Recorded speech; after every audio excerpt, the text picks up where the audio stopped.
আমার হায়াতের কসম, আমার ইমানের কসম, ওই আল্লাহর কসম করে বলছি যে আল্লাহর হাতে আমার জীবন। বর্তমান ফিলিস্তিনের যুদ্ধ শেষ হবে, ইমাম মাহাদি এসে যাবে।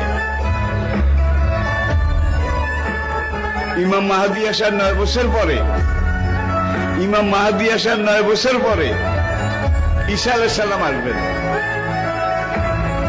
আর ইমাম মাহাদি আসার পরে 9 বছর, এটার মধ্যে দাজ্জাল তার আবির্ভাব ঘটবে।